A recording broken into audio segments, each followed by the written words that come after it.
Bienvenue sur Agora. L'un des plus grands producteurs pétroliers du monde, l'Arabie Saoudite vient de choquer la communauté des scientifiques américains. Et comment une telle décision impacte-t-elle les autres scientifiques, en particulier ceux du continent américain ? Découvrons ensemble. Que savoir de la géographie de l'Arabie Saoudite ? L'Arabie Saoudite est un pays situé dans la région du Proche-Orient et représente la plus grande partie de la péninsule arabique. En langue arabe, il est connu sous le nom d'As Sou ou Diya. Selon les chiffres les plus récents disponibles, la population de l'Arabie Saoudite en 2021 est estimée à environ 35,3 millions d'habitants. En ce qui concerne le PIB, en 2020, l'Arabie Saoudite a enregistré 793,97 milliards de dollars selon les données du Fonds monétaire international. Cependant, il convient de noter que la pandémie de Covid-19 a eu un impact significatif sur l'économie en 2020, entraînant une baisse de 3,9% du PIB par rapport à l'année précédente. L'Arabie Saoudite est entourée par plusieurs pays et étendue d'eau. Elle partage ses frontières nord avec la Jordanie, l'Irak et le Koweït, tandis qu'à l'est, elle est bordée par le golfe arabo-persique et le Qatar. Au sud-est, elle est limitrophe des Émirats arabes unis et des sultanats d'Oman.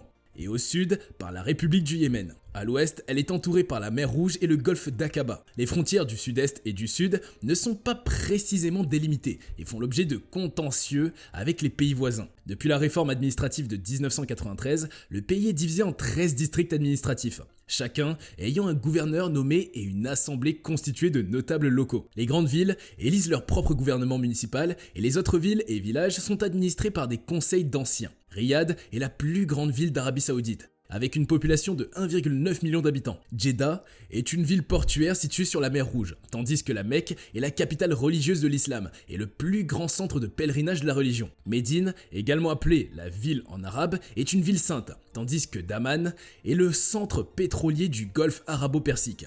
Il faut citer aussi Yanbu, situé sur la mer Rouge, qui est un centre industriel qui a vu le jour dans les années 1980. L'Arabie Saoudite s'étend sur une superficie comprise entre 1 750 000 km² et 2 200 000 km², selon les estimations. La majeure partie de son territoire est désertique ou semi-désertique, soit 98% de la superficie totale. Les deux grands déserts du pays sont le Nefoud, également connu sous le nom de les Sables en arabe, situé au nord, et le Ar-Roub al-Khali, également appelé le quartier vide en arabe, situé au sud. Le long de la mer Rouge, une plaine côtière de 70 km de large est bordée par la barrière montagneuse du Hedjaz, qui se prolonge au sud par l'Azir, atteignant une altitude moyenne de 1200 mètres, culminant à 3133 mètres. Le plateau du Nejd occupe le centre du pays et s'étend entre les deux déserts du Nefoud et du Ar-Roub al-Khali, avec une altitude moyenne de 1000 mètres et une steppe pauvre qui le recouvre. À l'est, la plaine d'Assa, longue de 500 km et bordant le golfe arabo-persique, renferme d'importants gisements pétroliers. Le plateau central est traversé par quelques wadis, des cours d'eau asséchés sauf pendant la saison des pluies. Les principaux wadis sont le Dawasir au sud, qui relie le pays au Yémen, et le Al-Rouna et le Hanifa au centre du pays. Le climat de l'Arabie Saoudite est désertique, avec une chaleur extrême et la sécheresse qui règne dans la plus grande partie du pays. Le long de la plaine littorale, en revanche, le climat est chaud et humide. Les températures moyennes sont 20,2 degrés Celsius en janvier et de 42,8 degrés Celsius en juillet à Riyad. À Jeddah et Riyad, les précipitations annuelles respectives sont de 54 mm et de 101 mm, mais les rivières et les lacs ne sont pas permanents en raison de la sécheresse générale. En termes d'activité économique, le pays est principalement tourné vers l'industrie pétrolière, qui représente la majorité de ses exportations. La capitale de l'Arabie Saoudite est Riyad, qui compte environ 7,6 millions d'habitants, tandis que la population totale du pays a atteint 35,4 millions d'habitants en 2021. L'Arabie Saoudite frustre les dirigeants américains avec sa politique pétrolière. Le prince héritier Mohammed Ben Salman, surnommé MBS, de l'Arabie Saoudite, a pris le risque de provoquer une guerre des prix sur le marché mondial du pétrole. Début mars 2022, il a décidé de faire chuter les prix en inondant le marché de pétrole de basse qualité. Cette décision a contribué à l'effondrement actuel des prix du baril de pétrole qui s'est produit dans un contexte mondial déjà affaibli par la pandémie de coronavirus. C'est une manœuvre risquée de MBS qui s'est fait contre l'avis de ses principaux conseillers et a entraîné une tension croissante entre l'Arabie Saoudite et les États-Unis, où même le président Donald Trump a commencé à se méfier de son principal allié. MBS avait été l'un des principaux alliés de Donald Trump depuis son arrivée à la Maison Blanche. Toutefois, les relations entre les deux pays se sont détériorées après l'assassinat de l'opposant saoudien Jamal Khashoggi en 2018. La manœuvre risquée de MBS pourrait avoir des conséquences sur les relations entre les deux pays à long terme. Il cherchait à gagner des parts de marché pour les hydrocarbures saoudiens en concurrence avec la Russie. Cette décision a été prise au détriment des raffineries d'Asie et du sud de l'Europe, qui étaient auparavant contrôlées par la Russie. Toutefois, cette manœuvre visait également à affaiblir l'industrie du pétrole du schiste américain, qui était devenue une source importante de production d'énergie pour les États-Unis. En effet, l'Arabie Saoudite, qui possède des réserves de pétrole importantes et produit du pétrole à un coût très bas, peut facilement rivaliser avec la production de pétrole de schiste plus coûteuse des États-Unis. Le directeur de l'Agence internationale de l'énergie, Fatih Birol, avait qualifié cette manœuvre de jeu de la roulette russe en raison de ses risques élevés. Les effets économiques de la pandémie de Covid-19, qui ont réduit la demande de pétrole, ont amplifié ces risques. Les analystes ont souligné que cette manœuvre pourrait nuire aux intérêts économiques de l'Arabie Saoudite à long terme et affaiblir sa position sur la scène mondiale. En effet, les revenus du pays dépendent en grande partie de la vente de pétrole et la chute des prix pourrait entraîner une crise économique sans précédent. Le pays a finalement réussi à obtenir un accord avec les principaux producteurs de pétrole, réduisant l'offre de 10 millions de barils par jour, soit près de 10% de la production mondiale. Mohammed Ben Salman avait ainsi consolidé sa position de leader sur le marché mondial du pétrole. Cependant, l'expert Cinzia Bianco prévient que l'épisode n'est pas terminé et que les risques demeurent élevés pour l'Arabie Saoudite. Les parlementaires américains représentant les États producteurs de pétrole, tels que le Texas ou le Dakota, ont réclamé des sanctions contre le pays, comme le retrait des missiles de défense Patriot ou le départ des forces américaines stationnées dans le royaume. Ces menaces proviennent aujourd'hui du camp républicain et des responsables politiques proches du président Trump. Kevin Cramer, le sénateur du Dakota du Nord, s'est fait le porte-parole de ce mécontentement, affirmant que les Saoudiens ont mené une guerre contre les producteurs de pétrole américains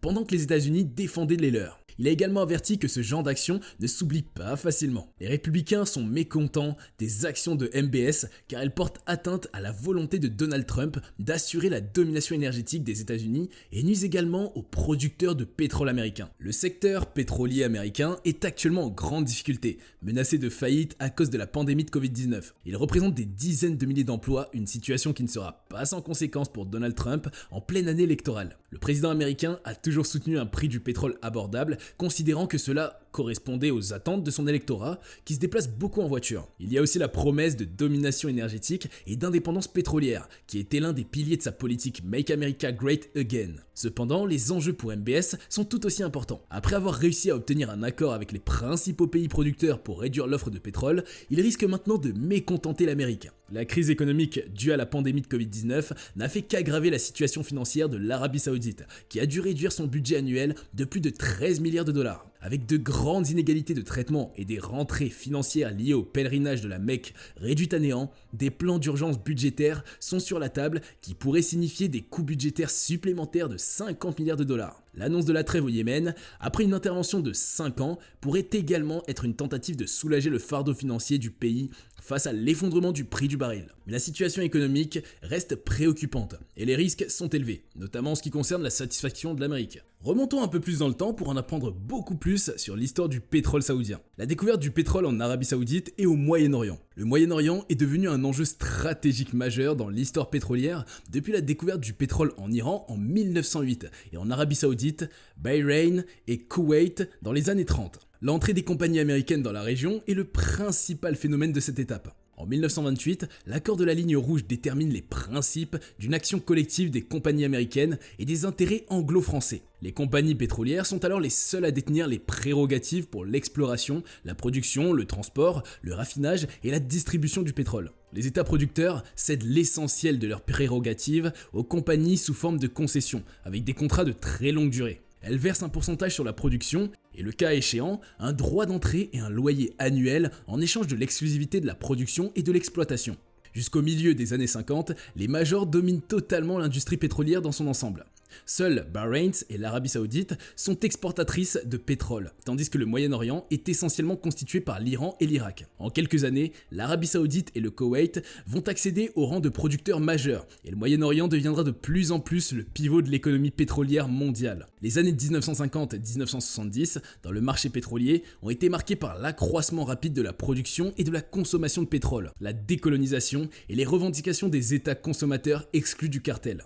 Ces facteurs mettent progressivement en cause le contrôle absolu des majors sur le pétrole de la péninsule. Les États bénéficiant de relations moins déséquilibrées avec eux ne sont pas en première ligne de ce mouvement, mais récoltent souvent le fruit de luttes menées par d'autres États producteurs. Pour lutter contre la baisse des prix relatifs et absolus du pétrole, certains États exportateurs se sont unis dans l'Organisation des pays exportateurs de pétrole, OPEP, en 1960, dont l'Arabie Saoudite et le Koweït sont parmi les 5 membres fondateurs. Les 13 membres de l'OPEP assurent actuellement entre 80 et 90% des exportations mondiales. Bien que l'action de l'organisation ne se fasse sentir que progressivement, la concertation entre producteurs, l'alignement systématique sur la situation du plus favorisé et la recherche de nouvelles relations avec les compagnies influent rapidement sur les comportements des États et leur position face aux producteurs. Leurs revenus amorcent assez rapidement une courbe ascendante. Les États producteurs créent des compagnies nationales pour ébranler le monopole des majors et prendre le contrôle de l'industrie pétrolière. Le plus souvent, ces compagnies nationales sont des instruments d'acquisition et de maîtrise des technologies, ainsi que le moyen d'une intervention croissante dans l'industrie pétrolière. De nouveaux partenaires, les indépendants américains et certaines compagnies nationales des pays consommateurs font leur apparition sur le marché pétrolier dans les années 1950. Pour prendre place dans les États producteurs, ils doivent consentir des conditions nettement plus favorables que les majors et contribuent ainsi à ébranler leur toute-puissance. En Libye, les indépendants américains, peu implantés à l'extérieur jusque-là, doivent acquérir une place égale à celle des majors en quelques années et contribuer à la rupture du front des compagnies. Au Moyen-Orient, monopole absolu des majors, les indépendants, Getty Oil et Amin Oil notamment, ainsi que les compagnies européennes ou japonaises, réussissent à contrôler environ 10% de la production, notamment dans les zones neutres de Koweït et d'Arabie Saoudite. Depuis 1970, de nombreux événements ont changé le paysage économique de l'industrie pétrolière. Les spécialistes n'ont pas prédit la fin abrupte de 50 ans de domination économique du pétrole. Cependant, les changements ont commencé dès 1970-1971, renforçant le rôle du Moyen-Orient comme pivot du marché pétrolier mondial. Les hausses de prix et de revenus ont commencé en 1970, avec des membres de l'OPEP préconisant des hausses sensibles. Les accords de Téhéran de 1971 ont été décisifs pour les États du Golfe, augmentant les taxes sur les bénéfices et révisant les prix affichés. Les accords de Genève de 1972 et 1973 ont tenté de corriger les effets des perturbations monétaires et de la baisse du dollar. Par la suite, les taux de l'impôt sur le revenu et de la redevance ont augmenté, atteignant respectivement 85% et 20%. Les hausses de prix qui ont suivi en 1973 ont été décisives, avec les producteurs augmentant unilatéralement les prix de 70% en octobre et doublant les prix en décembre. Ils ont alors augmenté de 4 fois environ en début 1973. Les questions essentielles sont devenues celles des rapports entre les pays producteurs et de leur capacité de s'entendre ou non sur un prix unique. Les prix réels n'ont guère augmenté de 1974 à 1978. Les modérés du Golfe tentant de neutraliser la politique de hausse rapide de l'Algérie, de la Libye et de l'Iran. De 1979 à 1980, une nouvelle vague de hausse s'est produite, entraînant une augmentation considérable des revenus. La nouvelle situation pétrolière a nécessité la révision du système des concessions dans sa forme dominante pour répondre aux exigences de la souveraineté des producteurs. Contrairement à d'autres pays de la région où les intérêts britanniques dominaient, l'Arabie Saoudite est devenue un terrain de chasse pour les États-Unis en raison des mauvaises relations du roi Ibn Saud avec les Britanniques. La première concession pétrolière est accordée à la Standard Oil of California en 1933, suivie par Texaco, Sault, New Jersey et Mobile entre 1934 et 1948. En 1944, la société est rebaptisée Aramco et les parts des actionnaires ont été stabilisées avec des pourcentages de 30% chacun pour Socal, Exxon et Texaco et 10% pour Mobil. En 1974, le gouvernement saoudien a acquis une participation de 25% dans Aramco, qui est passée à 60% plus tard. Malgré l'accord de principe pour le contrôle étatique total d'Aramco en 1974, la société a continué à jouer un rôle important en Arabie Saoudite, y compris les investissements d'exploration et les opérations de production. En 1978, Aramco produisait plus de 8 millions de barils par jour et contrôlait environ 25% des réserves mondiales. Deux sociétés opéraient dans la zone neutre, Getty Oil Company, qui était concessionnaire depuis 1949 et travaillait conjointement avec Amin Oil, le concessionnaire pour la plupart du Koweït dans la zone neutre, et l'Arabian Oil Company, un consortium japonais opérant en mer qui produisait environ 300 000 barils par jour en 1978. La Société nationale saoudienne Petromine a été créée en 1962. Elle a progressivement réduit ses activités industrielles pour se concentrer davantage sur les ventes directes de pétrole brut saoudien. Les spéculations suggèrent que Petromine et Aramco pourraient fusionner lorsque cette dernière sera entièrement nationalisée. Le rôle important de l'Arabie Saoudite sur le marché mondial du pétrole est dû à sa production, qui la place au deuxième rang des producteurs mondiaux après l'Union soviétique, avec 510 millions de tonnes produites en 1979. C'est le seul producteur de pétrole au monde qui peut augmenter ou diminuer considérablement la production sans long délai. Les réserves prouvées du pays sont également importantes, avec au moins 23 milliards de tonnes, plus de 26% des réserves mondiales, dont plus de 11 milliards provenant du seul champ pétrolifère de Ghawar. En 1978, le plus gros acheteur de pétrole saoudien était le Japon, suivi des États-Unis et de la France. Il est clair que l'Arabie Saoudite n'est pas un nouveau-né sur le marché pétrolier. Le pays a passé assez de temps dans ce commerce et il faut avouer qu'il a une certaine expérience. Toutefois, les Américains aussi ne sont pas naïfs et sont connus comme l'une des plus grandes puissances économiques au monde. Un conflit entre les deux nations ne serait donc pas le bienvenu, vu les nombreuses déconvenues que cela pourrait entraîner dans leur économie respective et dans le rang des consommateurs. Souhaitons vivement qu'un terrain d'entente soit rapidement trouvé et que les choses s'arrangent. Pour l'instant, merci d'être resté avec nous jusqu'à la fin de cette vidéo, que nous vous invitons à liker si vous avez apprécié. Laissez-nous vos impressions en commentaire et n'oubliez surtout pas de vous abonner à la chaîne et d'activer la cloche de notification. A bientôt sur Agora.